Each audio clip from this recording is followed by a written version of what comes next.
Hi guys! Hello Leo! Welcome dito sa aking channel Leo. Alamin natin kung anong messages, vibration, gabay energy para sa lahat ng Leo. Ito ay weekly tarot reading guys. Pwede kang makaresonate, so gamitin natin ang ating intuition. Okay?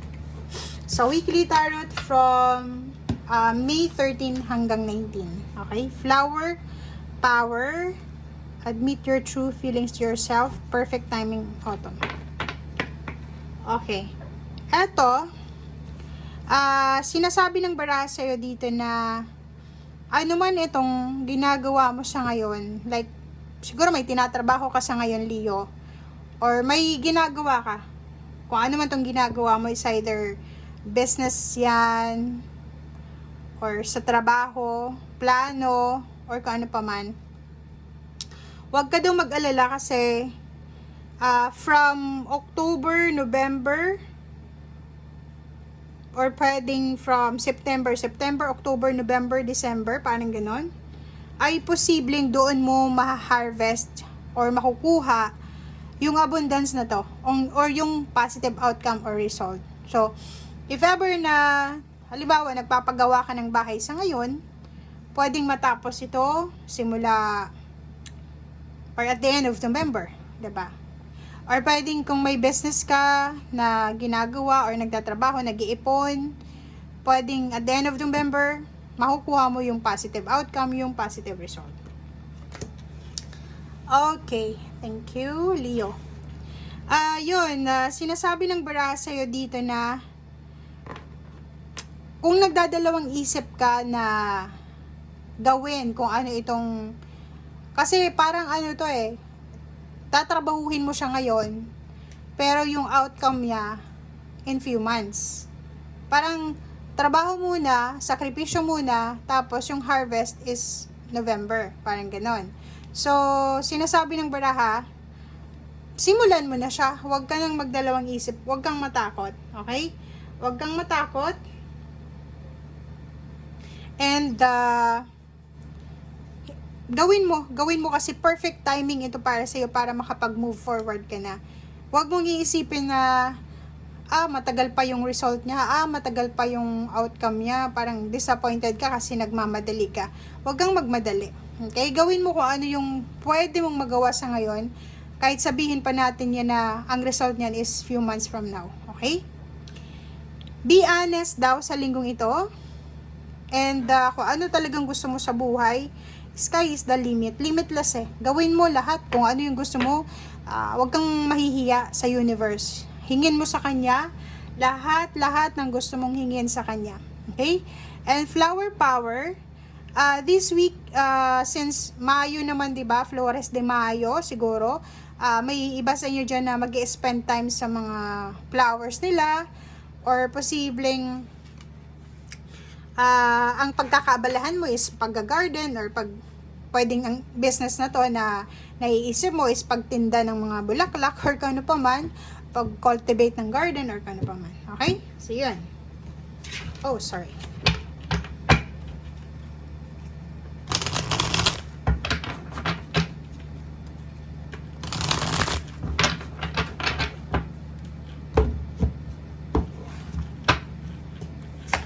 Okay, the Empress. The Empress number 3, number 2, number 17, 8. O, diba? Tignan mo, resonated siya dito sa dalawang to. Perfect timing na siya ngayon. Kung ano man tong mga plano mo sa buhay, gawin mo na. Kahit sabihin natin na ang result niya is sa future pa, gawin mo na. Okay? Kasi lahat ng gagawin mo daw sa ngayon ay mayroon yan na positive outcome. Okay? May luxurious and abundant resources. So, wag tayong, kumbaga, manghinayang sa oras na hihintayin natin. Okay? And this week din, kailangan mo ng balanse. Okay?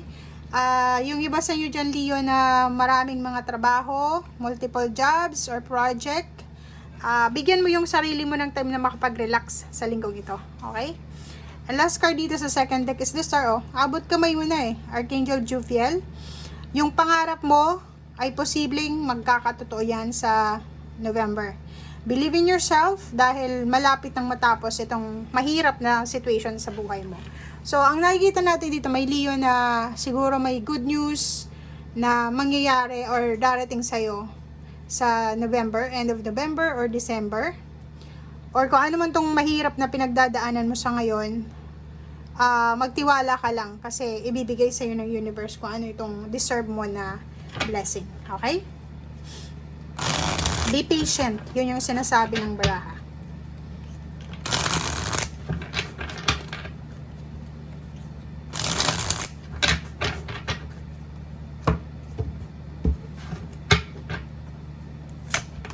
Okay, 5 of water. Ooh.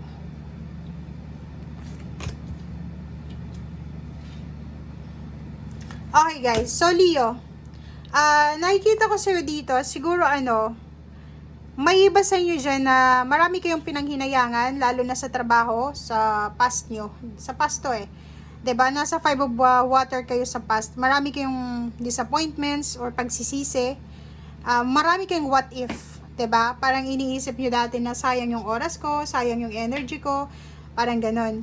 And this week, sinasabi ng barahan na kailangan mong hanapin yung sagot, yung kasagutan dito sa mga regrets mo or sa kung ano pa man. Okay? Nakikita natin na magkakaroon ka ng pwedeng kakilala, kaibigan, na pwedeng magbigay sa'yo ng inspiration. It's either relationship siya or it's either may inspire ka sa taong ito. Okay? Lalo na sa usaping pera and relationship. Trabaho, ganun din. So, sinasabi ng baraha sa'yo dito na if ever na nangangailangan kang magpatawad or humingi ng tawad, hindi pa huli ang lahat para gawin mo yon. And mayroon ditong far sign, pwede ikaw to. May far sign dito, ikaw yan, na ikaw mismo ang makakahanap ng lunas dito sa disappointments mo, dito sa stress na kung ano pa man na nararamdaman mo sa ngayon. Ikaw ang makakahanap ng kasagutan dyan. And dito naman sa 8 of Earth, sinasabi ng baraha sa'yo dyan na i-continue mo lang kung ano itong ginagawa mo. Continue lang, 'di ba? Huwag kang mawala ng pag-asa, huwag mong isuko yung pangarap mo. Mag-focus ka lang, and then, huwag kang mag-alala kasi mare-recognize ka din. Okay? So, ibig sabihin, if ilang taon ka na dyan sa company, pero wala pa ring improvement, wala pa ring recognition, isipin mo na darating din sa'yo yung perfect timing para makuha mo yung recognition, rewards or awards.